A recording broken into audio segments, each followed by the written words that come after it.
Okay. Shall you do the introduction? I can do it. All right. So, hello everybody. I'm Max. Hey guys, I'm Daniel. Yeah, I'm from the Extended Life channel, and Denny's from. I'm from Dan About Cars, and today we're here together. Max is a good friend of mine, and we've basically come together to talk about some kind of hot topic at the moment. You know, the topic is about Chinese vehicles. You know, on YouTube they're growing lots of popularity. Yeah. People are showcasing them, showing how amazing they are. But we want to talk today about some of the problems these brands are having in my country and in Max's country. You know, Max is from Russia, an extremely cold place, and I'm from South Africa, a place that can get really hot as well. So we're just gonna also, I think, state the obvious with some things, and but also go through some points today to discuss it. Yeah, because if you check out the Russian social media, if you have a chance and you know Russian language, you can see that there are like quite controversial statements about Chinese cars. Like a lot of people admire it. Yeah. A lot of people really, well, not big fans of them, let's say so. And of course, like Chinese cars are like acquiring more and more of a Russian market at the moment. Yeah, so we are going to talk about this as well. Yeah, definitely.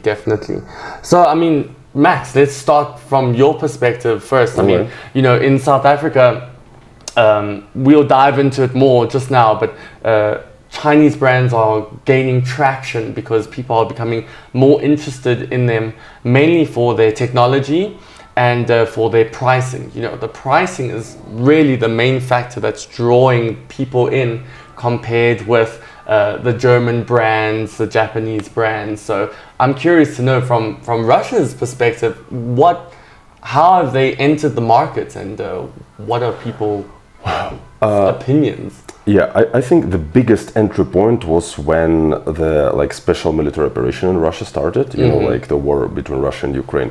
Because at that moment we got a lot of sanctions and a lot of brands and car brands, they decided to stop working in Russia. They closed their shops and they stopped. Basically got excluded, right? Yeah, and like a Cold War, basically cut you all out. Yeah, kind of. And so basically, you see, before a lot of people, they love driving like Japanese cars, European cars, German cars. Of course. Yeah. Status, symbol, status, reliability. Yeah. All these things, and like of course the quality of these cars. Yeah. And at that moment, Chinese cars were already presented at the market, but they got like not very good image at that time, because we didn't really have all these parts. And very often these Chinese cars were filled with different electronics. Right. And when people drove those cars, for example, something got broken. They would try to fix it, and then they would find out that there are like very specific parts that they just don't have. That we just can't get anymore, right? Yes. There's no service network to be able to service these parts. Oh, no, that was before the military operation started. You see, before the military operation started, we had plenty of details for European cars. Okay. But we didn't have that many for Chinese cars because they were just entering the market. Okay. And yeah, it was kind of easier to buy the Western car because you know that it would be easier to maintain it. Right. Yeah, than Chinese car. But it all changed when the sanctions came, because you were cut off from the world, basically. yeah. People still find ways how to import those cars. Of course. But the price, the cost now is just triples. Absolutely, ridiculous. And so you see, the cost for those like Western cars is now like extremely high, and the cost for parts to maintain these cars is like also pretty high. And so because of this, we didn't have that many options on the market. Right. And we had to find other ways. Right. Yeah. When I say we, not like me, I was not involved. Yeah. You were personally involved. Max came to China, visited the factory, said, listen, we need those Li Xiang autos, we need those Havals, you know. I wish. But the thing is that we didn't have that many options. Okay. And people were, they saw these like holes in the market that that might be filled with new options, with new cars. Okay. And of course, like if we don't have that many countries that are like open to work with us, many people went to China and they started to like make contracts with Chinese brands and import those cars. Right. And you see, that was kind of a very beneficial situation because Chinese cars, they are a lot cheaper than Western ones. Of course. Even sometimes, well, some Chinese cars are like considered as like some sort of copycats. Yeah, we'll dive into that just now as well. All right, yes, but you see, even though like the quality is negotiable, but the kind of abilities that they give you are quite equal to the Western cars. I think like your cost effectiveness, you know, like when you go to buy a car, you say, right, I have a certain budget that I can spend, and what is sort of like the cost ratio for me? What can I sort of like neglect or ignore for this price point, you know, to get to this level. So like before you say, okay, I'd spend so much money to buy a BMW and now I'm getting quality, a good service network, you know, and a car that makes me happy. Now I'm saying, okay, I can go down a bit on quality if I want to, but I'm still getting maybe all the new technology or something like that. Yes. So people don't really worry too much now, right? When the price is right. Yes, but if we talk about Chinese cars, like the price that you can get most of these functions in the Chinese car is like so much lower. Of course, when you take the Chinese car and you bring it to Russia, it is cheap in China, but when it enters Russia, the price like doubles or triples because of our customs. 10 and now it's 100, you know? Kind of. First of all, for example, this candle, how much did you buy it like here in China? I mean, I bought this candle for, I think, 20 RMB, you know, so... 20 RMB. In Russia, it would cost like 60 or 80. Yeah. So import taxes are quite high. You see, it's not only about import taxes, it's about the transportation, the commissions, and like all these like small steps where you need to pay money to this dealer, to that dealer. Of course, you can find the factory, but the more official it is, the harder it is to get. And I think, like you say, you know, with all these sanctions going on in your country right now, if there are channels where people are able to bring things in, people then say, well, I'm putting all the effort to do it, to bring it in, so I'm going to mark it up and add on what I want to do, you know? And that's reasonable, everybody wants to earn money if they do this kind of a complicated business. Sure. But you see, these are like transportation and like operational costs, but also people pay huge tax, like import, the import taxes. Import taxes, and sometimes the import tax almost equals the price of the car. Almost like us in South Africa, you know, we pay like, for example, double or sometimes triple the amount for a new vehicle. The same. So it's crazy. So guys, we want to go through a couple of points. We're going to compare now. Basically, I will go through some problems that the Chinese vehicles are facing in South Africa at the moment, and then we'll compare that with Max and see if you in Russia are facing the same thing. So I mean, let's talk about the first, the big one, perceived quality and reliability. Okay, this is the first point we'll talk about. So I don't know about in Russia, but you know, Chinese cars years ago were perceived as being as junk, basically. Well, in Russia, people would call them as like coffins on wheels. Yeah, coffins on wheels. Exactly. That's exactly what we did. You said we knew if you bought a Chinese car, you were doomed. Not only were you wasting your money, you were going to have endless problems, gearbox issues, engine issues. I mean, basically you could write that car off the minute you drove it off the car lot, you know. So I think this is a big point that people in their minds when they say, okay, I've got a German car that costs, let's just say for example 500,000 RMB, and now I've got something that's almost identical in terms of perceived quality, what you're getting offered, but it's only half the price. Why not choose it, you know? And a lot of people in South Africa, they still trust established brands. You know, Toyota, BMW, and Mercedes-Benz in South Africa. These are three brands that they came into our market, they developed themselves. They've been there for years and years. They developed a good network, service network, so you can get parts for your vehicle if it breaks down. Just the support around these brands is so good, and the quality, we know the quality is good. So a lot of people in their minds, they have this quality issue. Okay, if I buy Chinese, I'm buying rubbish, you know? Perceptions are starting to change, but that's one of the main issues in South Africa at the moment. I don't know about China. I mean, about Russia. About Russia, you know. Well, you see, before we also had this perception that is like the cars that you buy from China are low quality, and for example, if you even come and like knock on the yeah, you would hear this like echo, like gong gong gong gong gong. Yeah, but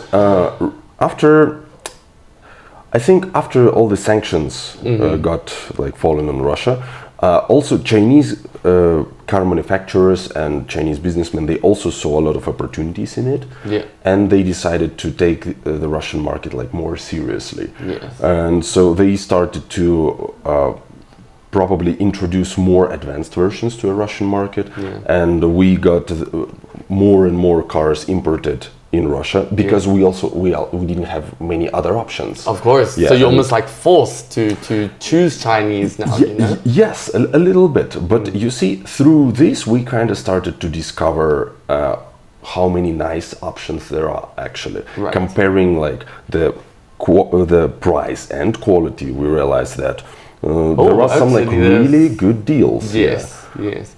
I mean, I'll give you a perfect example, okay? For those of you who don't know, but those of you watching the channel, you probably will know, but when you go choose a German car, okay, for example, you have a range of engine choices, and then you have, we call it the plethora of boxes, tick boxes, you know, and that's what a German car is basically. I'm gonna buy this, but it's not gonna come with anything else.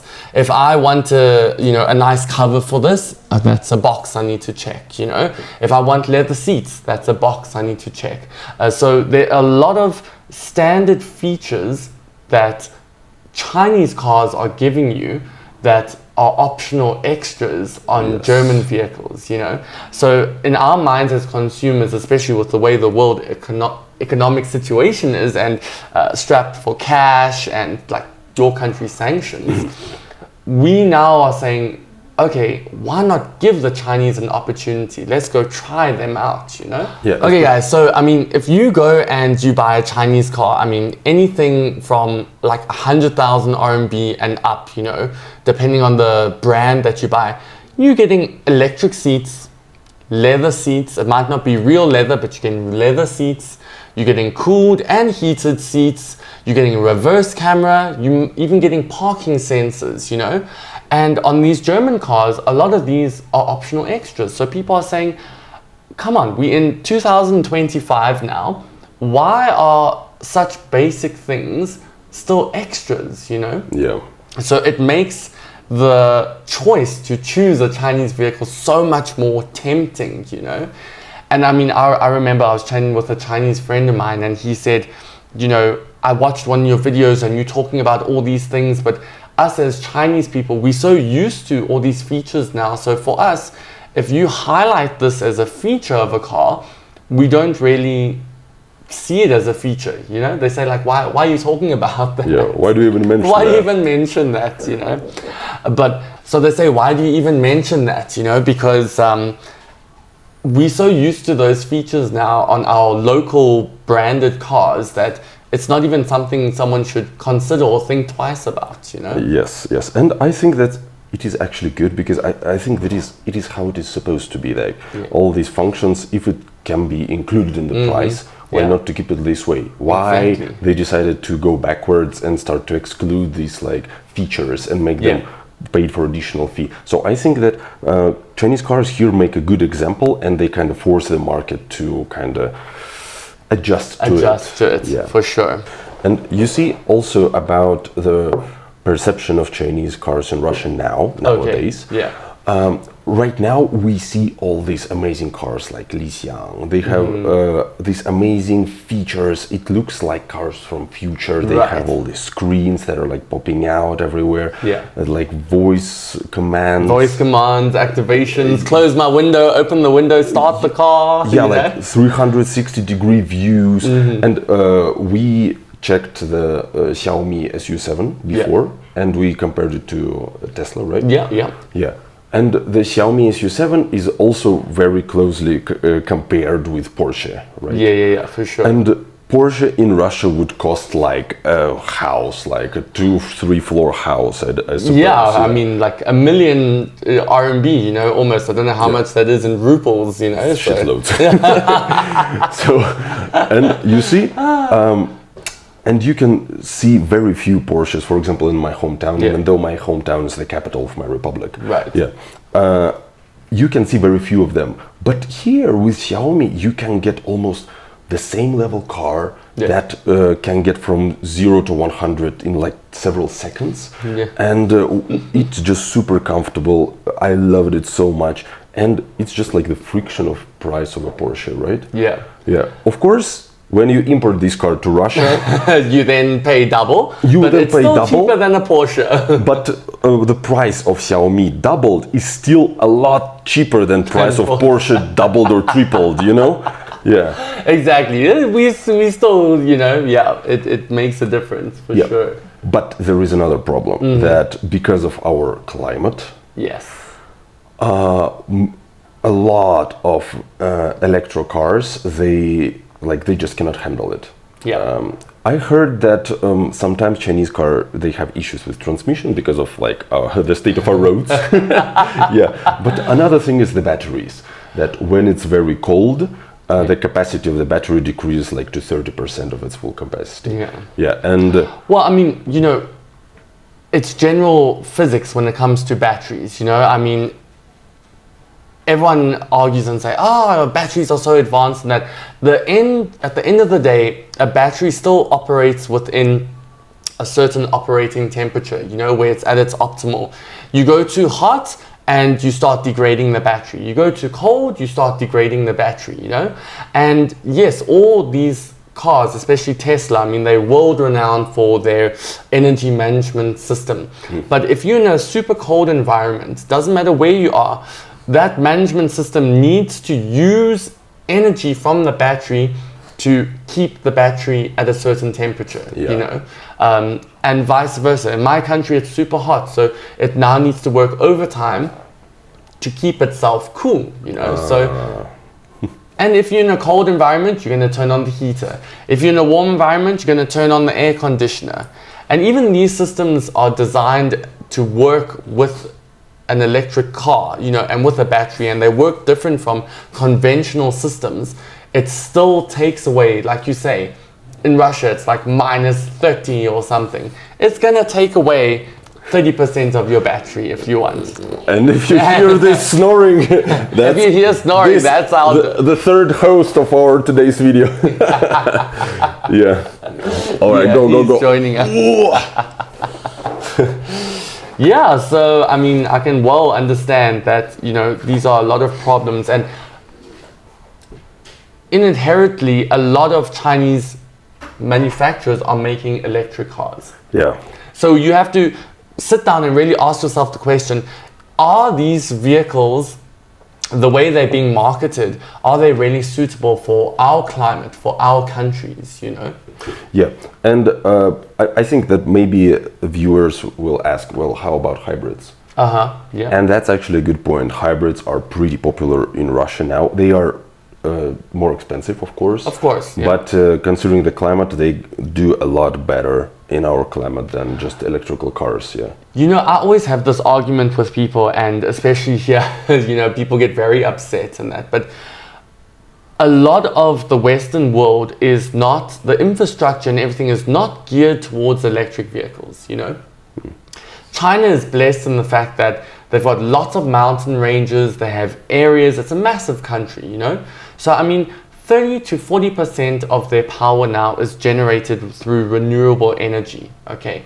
So you can put up thousands of charging stations, and you can develop the network, you know. But even here, it's still not enough. If you buy an electric car, it's still not sufficient to the point that it needs to be where you can just go in and conveniently charge, you know. Everyone talks about, oh, China is so convenient.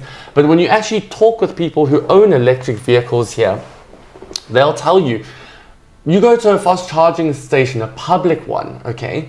And most of the time, there's other people already there. When you go to a government-run one, because a lot of taxi drivers get benefits and that, you rock up there and all the stations are full with taxi drivers charging their taxis. So actually the charging network and infrastructure here is still not up to the point where it needs to be. And then you compare that to the West and you say, oh, Jesus, guys, actually, we're nowhere near where we need to be, you know? I can understand the argument for hybrid. It really is a lot better. Yeah, and especially if we talk about the infrastructure and in China there is like an insane infrastructure for EV cars. Yeah. I think it's due why, for example, in Russia right now we are kind of behind in this problem. So first of all, the countries are of a kind of different size. Right. Yeah. And China is vast, but like Russia is almost 2 times bigger, and our population is like 10 times lower than in China.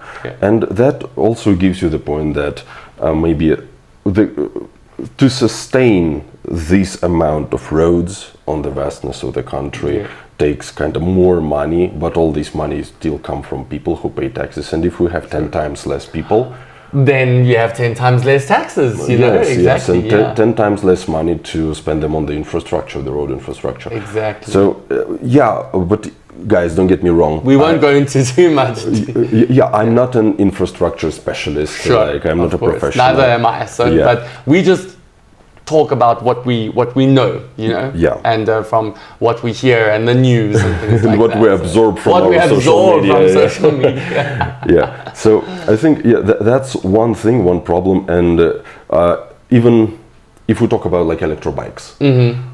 Here in China, there are so many these renting electro bikes, and the infrastructure is like so well designed for them because every road has like a separate line. It has a dedicated lane, you know, and there's specific rules for that lane and stuff. But in our countries, if we had to go and put in dedicated lanes now, we'd have to spend trillions of dollars. You know, we just don't have that. So that's true. And also, I think it's like a little bit historically developed because in China, if you look at the photos of like 1950s, you will see lots of people. There's like huge crowds of like bikers. They're riding bikes next to the road, and of course they're like historically started to build these lanes just designed for these bikes. While in Russia, because of the winter, because of like the climate, we just don't have this habit to ride a bicycle to work. During winter, it's like you're crazy. I mean, you'd be crazy. You probably freeze there, and when you get there, you can't even like release your hands, you know? Yeah, that's why kind of most of the roads, they don't have it. They don't have these like special lanes. And you see these kind of questions, like one by one, they add up and they build up this question of infrastructure that is like, at the moment, it's just not well designed for. Yeah, well, you also the government then looks at it and says, what's the viability of this, you know? Yeah. Are we prepared to spend this sort of money, and will it actually have the benefits that it has in another country, you know? Yeah. But also there is a question of the battery, and but I've seen that some people are also were criticizing some design decisions. Okay. Because I think it was Chery that was criticized in Russia because people in winter, they would drive it and they would just feel that these like gaps in the doors, the cold air would go in through these gaps. Yeah, not enough insulation, right? Yeah, and you will always feel like there is like swishing like wind or like cold air getting into the car, and you just cannot get rid of it even if you like put on this like air conditioner maximum. You will still feel this like swishing of cold air. So there are these kind of small problems. We've had the same complaints in South Africa with cherries as well. Yeah. I mean, road noise, wind noise, and people saying that, you know, the mirrors, the noise coming from the side mirrors, the noise around the seals and that. But luckily, Chinese vehicles manufacturers are listening, you know. So that's if true. you give them the feedback, they are listening, because, you know, Chinese manufacturers, they're really trying to push hard to get into foreign markets. So the more feedback you give them, the more they're willing to do more. Yeah, and this is actually great. I think one of the super cool things about Chinese manufacturers is that they are quite flexible, and they adapt to the market really fast. While in Russia, I think one of the reasons why we have such a high import tax for cars is because we want to support our own like local manufacturers. For sure. Yeah. So by kind of artificially increasing prices for the imported cars, we also push the direction off to locals. of the customers to our local market. So we want to make it more competitive. Right. But you see, the thing is that also some of the decisions in Russian car manufacturers are quite weird. Okay. For example, yeah. we have a brand called Moskvich. Okay. That was like super popular during the times of USSR. It Right. was like one of the, and even my grandpa, he was driving Moskvich for like 30, 40 years, no problem. Wow. So yeah, I think we still have it in my garage. So I need a test drive next time when I come back. Yeah. But you see, the thing is that recently the government, after all the sanctions and so on, they decided that, we need to put more efforts in kind of like bringing back to life our own car market. Right, yes. And so they announced the new Moskvich, the new model of Moskvich cars. And they kind of made a lot of hype out of it, and everyone was thrilled, like, oh my God, what is gonna be? Yeah. And they said it will be an electrical car, and everyone was like, no, damn it. But you see, this people were like, oh wow, we're getting like, we're gonna more technology advanced. Yes. Like the whole world is getting into this phase of electric cars. We're also catching up. So cool. But then, when they revealed the car, everyone was looking like, what the hell? Because they understood that it's like a direct copy of a Chinese car. No. Let me check what's the name of the car. Damn it. You see? And I mean, that's one, you see guys, that's what's happening at the moment. And people will probably get so angry with me for saying this, but Chinese vehicles, and the reason they're doing so well is they basically big copycats, and Chinese manufacturers are going out there and stealing old talents, you know, from old companies. It's true. That's what Xiaomi did, you know. You think a company that makes cell phones and washing machines now is just going to go, oh, guys, tomorrow we're making a car. No, of course not, you know. They have no idea. There's a huge leap. They have no idea how to make a vehicle, you know. You need designers, you need partners, you know. But you see, at least the thing is that they kind of found the people from other brands, and they got the people. And so smart. And now they are able to do something new with these people. But with Moskvich, it got weird. Awkward, eh? Yeah, because it was a direct. Let me see. It was almost a direct 100% copy of the Chinese Jack JS4. Oh, the JC, right? JS4. Oh, yes. no. And even like people, they start to dig in and they realize that it's like it shares parts and everything with it. It looks like they just bought that car, slapped the new Moskvich like logo, and like, wow, that's there we go. We got a car. new vehicle. Yeah. So many people got like very disappointed at that moment, and then you lose brand trust. You know, you lose trust within your own brand, and it's your country's brand, you know, so. Yeah, right now they kind of try to figure it out, and I heard that they are like really redesigning this stuff. So I'm looking forward to it. Cool. But at the moment, we were expecting that they would maybe use Chinese technologies or use some things from Chinese cars, but implement it for a Chinese market. But that car was not even like very suitable for a Russian environment. Damn it. And so that was like a big disappointment. But I just hope Moskvich is the very beloved car brand in Russia. Yeah. And we just hope that it will find a way how to deal with this problem. Redeem itself. To redeem itself. Yeah. I think, that's the biggest thing, you know, is that. And if you look at like the statistics, and that is, China is basically overproducing, you know, and a lot of countries do this. They overproduce to up their GDP and things like that. But now they need to find ways to get rid of all these cars, and of course, the international market is free reign for them, you know, but are they doing their research? Are they actually coming into the country and really doing the research? A lot of Chinese companies don't like R&D, research and development, because it costs so much money, you know? So they'll rather copy, and I wouldn't say steal, you know, but they borrow ideas to improve themselves quicker. It's a smart thing to do, you know? Why try and reinvent the wheel when you can just copy the wheel and make it better? You know? That's how kind of like many industries work. That's how many industries work, you know? But yeah, we won't get too sidetracked with that. Yeah. Should we take a quick break? Sure. Yeah. Right. See you soon. All right. So what are the other things that concern you at the moment? Well, so I mean, let's go through some of the points, right, at the moment that people are facing, right? So I mean, the second point would be after sales service and parts availability, you know.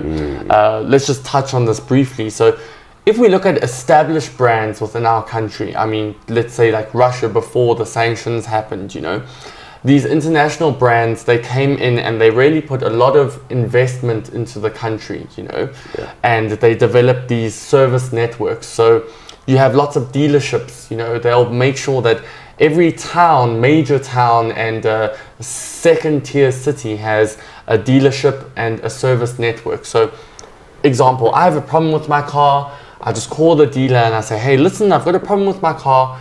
Let me just bring it into you quickly to have a look at. You know, they'll do a diagnostics for you and they'll tell you some problems. And what the Chinese companies and brands are doing at the moment is they're mainly coming in and they're targeting the big cities in your countries, okay?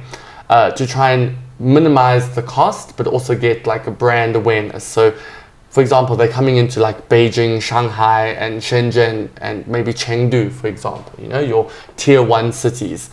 And that's where their dealer networks are. But now, the minute you move out of that, if you're coming from a rural area or that, and you say, right, I want to buy a Chinese vehicle, the minute you run into a problem with that car, there's no support structure for you, you know? Yeah.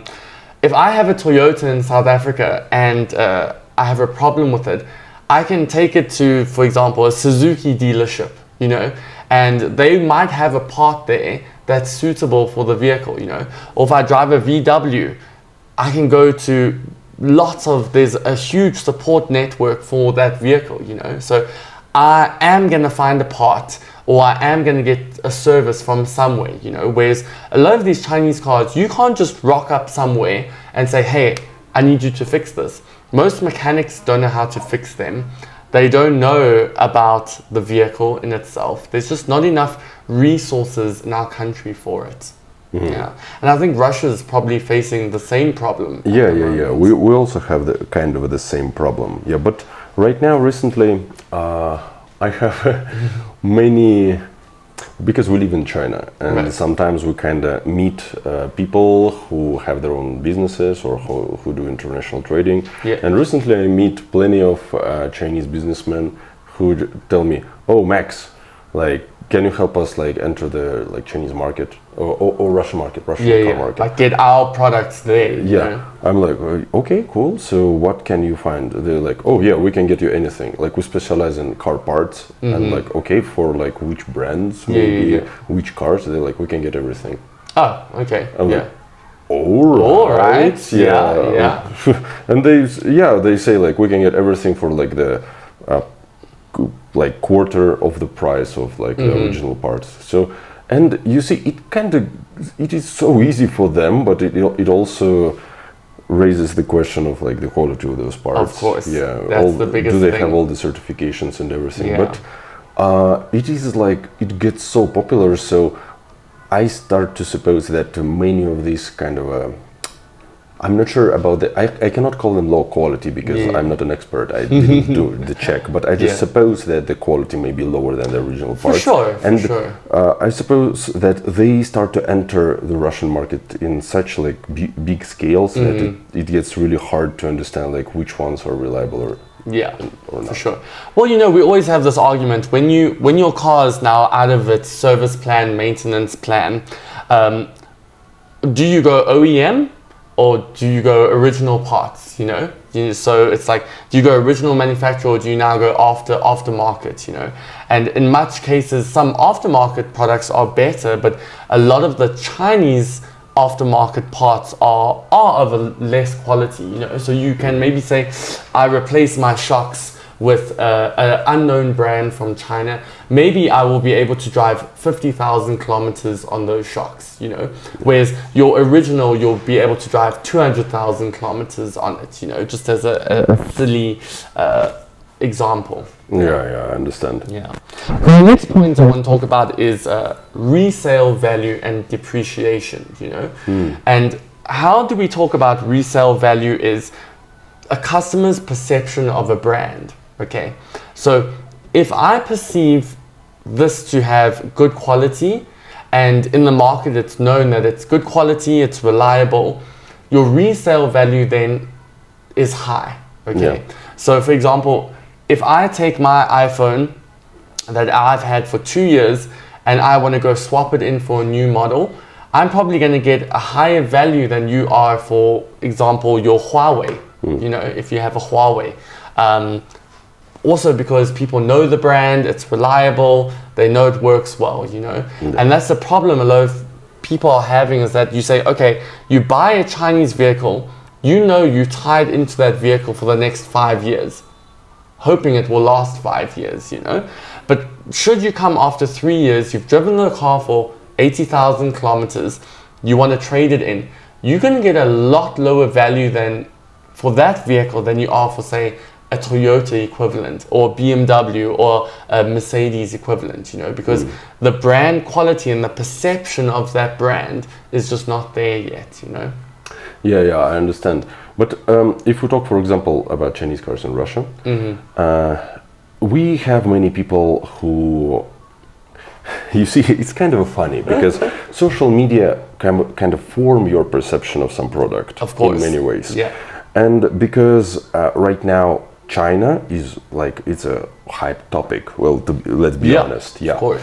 Because many things in China just blow your mind. Yeah. And cars as well. And so there are many bloggers who just started to make videos, like short reviews for their channels about like, newest laptop from like Huawei, or newest, it folds out, has an electronic screen, it becomes an iPad, you know? Yeah. So they kind of start to make all these videos because it's hyped, and they start to make videos about Chinese cars because it's also hyped right now. Hot topics, yeah. Yes, and then it kind of gives this like perceived value, like increases the perceived value for the customer, and then we have this idea like, oh, it's so amazing, it's like super so good. Cool. But then on social media there are like it's a real case. There were some taxi drivers that said, oh, we are driving taxis like for 30 years already, and recently we started to drive Chinese like cars. Our car park changed to Chinese cars, and if the regular car drives like 150,000 kilometers before, like, you actually start getting some big major problems. Yes, right? They say that the Chinese cars that they start to drive, they only last for 90,000 kilometers. Exactly. But you see, at the same time, these are things that these like taxi drivers said. It is like not official media. These are not official like research institutions about cars. For sure, yeah. It's just information on the social media, and then it starts to spread like wildfire. And for the customer now, the perceived value like decreases. And because of all these news, all this information online, it kind of goes up and down. Up and down, yeah. But you know, at the end of the day, it doesn't matter what a manufacturer does. The minute you get a bad reputation, or people look and see the perceived quality from their point of view, I will always trust your opinion more than I will the manufacturer telling me, because it can just be marketing, you know, them trying to sell the vehicle, you know. And I think that's what's happening now on YouTube, is there's a big hype around Chinese vehicles. Oh, the technology is great and that, but they are not established brands like the other vehicles are. And I think it's going to take a good couple of years, at least another 5 to 10 years, for Chinese companies to really prove themselves, for us to say, okay, I'm looking at buying a new car, I don't need to think twice before saying, right, I need to choose a Chinese vehicle, you know?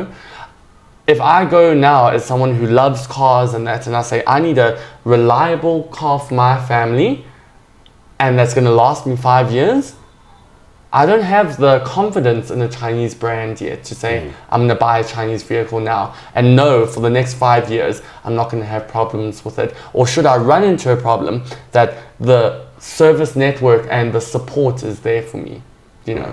Yes. You just don't have that, we just don't have that level of trust in them yet, yeah. Yeah, but I think right now we're somewhere, you know, in the middle. In the middle, we're getting there. Yeah, we are getting there. We're getting there. Because right now, even in Russia, for example, we, like several years ago, we were at the point that we thought that all the Chinese cars are like just rubbish. Rubbish, yeah. Now, coffins on wheels. And and to see how much this opinion changed during the last several years is that's a dramatic change. Crazy. Yeah. And so it is interesting to see what's going to happen like several years later, because considering the pace of changes, the pace of technological advancement and everything. So I have no idea what's going to happen next. Yeah. And right now for the Russian budget, like you see all cars in Russia right now cost a lot. Yeah. It's like quite problematic to get a car because our local manufacturers, I think they just do not really keep up with all these like features and abilities that foreign cars provide. Like Western cars are like super expensive. Chinese cars are quite expensive because of the import tax. So, but because of this, right now we kind of start to look at the price more than at other factors. Than other factors, for sure. Yeah, of course, we would love to buy the car that is proven to be the safest car. Sure, the safest or the most reliable. Yeah, which brand is now considered like the safest? Well, I mean, you know, Volvo's always held the highest ranking for like safest cars, you know. I mean, but other manufacturers are slowly catching up along the way, you know. Yeah. And like, I think if Chinese vehicles can also punt their Euro NCAP safety ratings and really push that, they can help build confidence within people, you know. And so you see, it kind of came to the point that the price has become such a critical factor that we were thinking, like me and my wife, we were thinking like, once we go back to Russia, shall we build like a 5-room house or buy a car? Okay. Can you? What can you? Yeah. Can you compare this? You can't. No, you cannot. You know, of course, you're going to build a house. Who wants to, you know, why buy a BMW when you can build a house? You know, so So, of course, like in some areas, it may be a little bit different. I'm just telling you my experience. Well, it's in South Africa the same. You know, let's take a BMW 3 Series for example. You know. 10 years ago, a BMW 3 Series, I'm just going to speak in rands terms now, cost 500,000 rand, you know. Now you go buy a brand new BMW 3 Series, you're paying almost 1 million rand. 1 million rand buys you a house, you know. You can get yourself you can take out a loan from the bank and at least build a house, or at least get 90% of the house for 1 million rand, you know. So you say, do I buy a car or do I buy a house? And that's where the Chinese people are saying, well, let's consider a Chinese car, because for 600,000 rand, I say 300,000 RMB, just if I convert it, I can get myself into a really nice Chinese vehicle, like a Haval or a Jetour or Cherry even, you know, and it's fully packed and it's not the price of a house. You know? So and when we go to the car market here in China, like me and my wife, we just wander around and we're like, how is the price so low? Like, but one thing I've noticed as well that I want to chat with you a bit is that a lot of international car manufacturers, what they've done is to keep up with Chinese manufacturers is they've established production plants here in China and they've lowered their prices a lot, you know, to try and keep up. But I want to show you something interesting. So I use this app. It's called Che Dong Di. It's like your car brother, and people use this app to compare vehicles, testing and everything. And I mean, Max, let's just have a look. I mean, so these are sales figures according to brands within China, okay? And it just still shows you that a lot of Chinese people, and after speaking with them, they will still prefer to choose an international brand. And one of the reasons they say this is that because if I buy a Chinese vehicle today, because of the way the technology changes so rapidly in China, in a year's time, there's probably 3 new models that have come out of that same vehicle.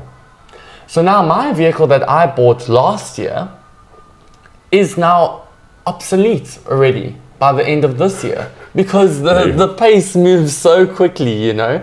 So basically, my model that I bought can't even compare with the model from this year because it's changed 3 times. So let's have a look at the top 10 car manufacturers in China now at the moment, okay? Number 1, BYD. Okay, government funded, government driven, you know, they get a lot of money from the government, so that's understandable. People who are passionate and about their country, they want to support local. Perfect, that's understandable. Number 2, VW. Why VW? Do you know why? I have no idea. So VW were one of the first foreign car brands to enter into the Chinese market, and they really came in and flooded the market, provided serviceability, reliability, and parts availability. So that's why a lot of people in China, when they consider buying a German vehicle that's not too expensive, good quality, reliable, they choose VW. That's very basic for them. Number 3, Toyota. Reliability, network and reliability, and also cost affordability, right? If we look at, and this is one of the other things I want to talk about, is most of the Chinese vehicles are petrol, okay? But the fuel consumption is a big problem. You ask anyone in South Africa at the moment that has a Chinese vehicle, they love their vehicle. Oh man, great price, drives nicely. Fuel consumption, awful, terrible. You get a 1.5 turbo, it's using the same fuel consumption that probably a Honda was using 20 years ago, you know?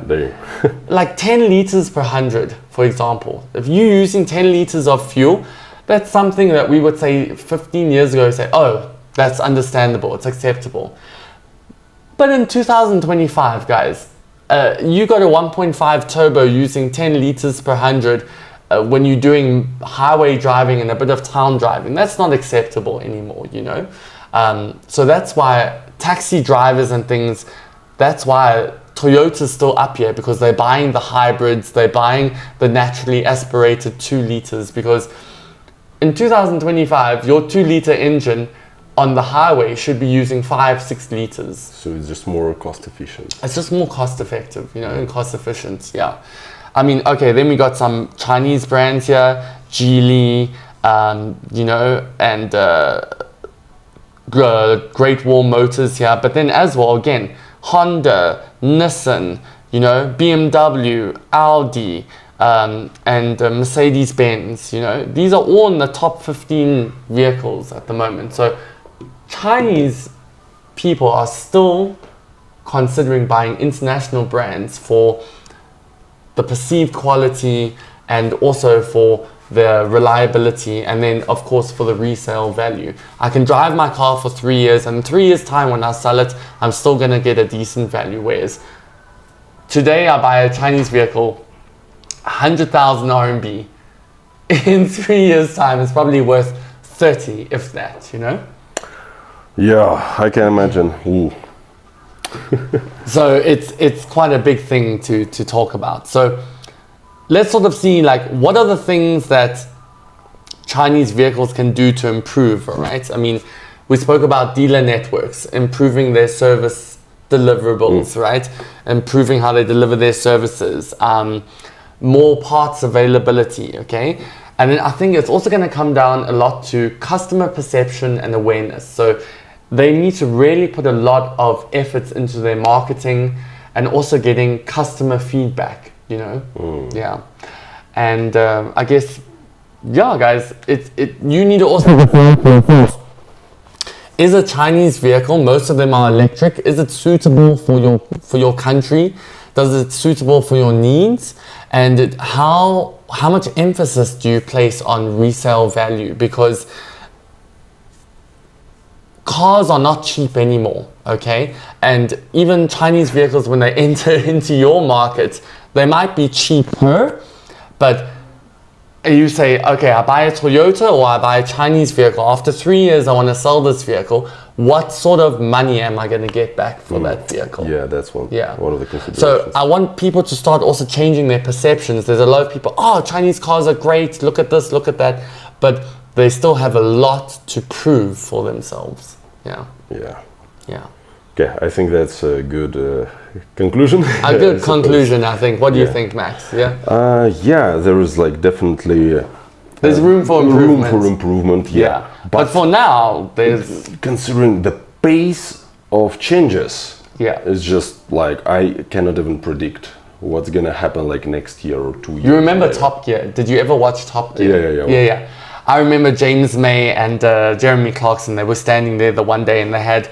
This was, I think, 10 years ago. You know, they had 2 Chinese vehicles next to each other, and they said, over 10 years, how they went from this to this, and they said, probably in the next 20 years' time, we're all going to be driving Chinese vehicles. And I mean, they said 20 years. We're going to be flying Chinese cars. Flying Chinese cars. And I mean, from that time of that episode, it's been about 7 or 8 years, and look at where we're at now. I mean, most markets, all YouTubers and reviewers are talking about is the comparison between the Chinese and the international market. So the pace at which it's changing is phenomenal. So guys, let us know in the comments what you think. What are your opinions? We'd love to hear them from you. This is just some things that we've been going through on social media, from car reviewers, and even from mechanics as well. I mean, you go watch a couple of videos about what mechanics say about Chinese vehicles and different vehicles, and then you can make your own decisions for yourself. Yeah, let us know in the comment section below. Hit us up a like, hit us up a subscribe. I'll hit a link over to Max's channel. He'll hit a link over to my channel. Please guys, we'd really appreciate your likes and follows. Until next time. See you guys. Bye.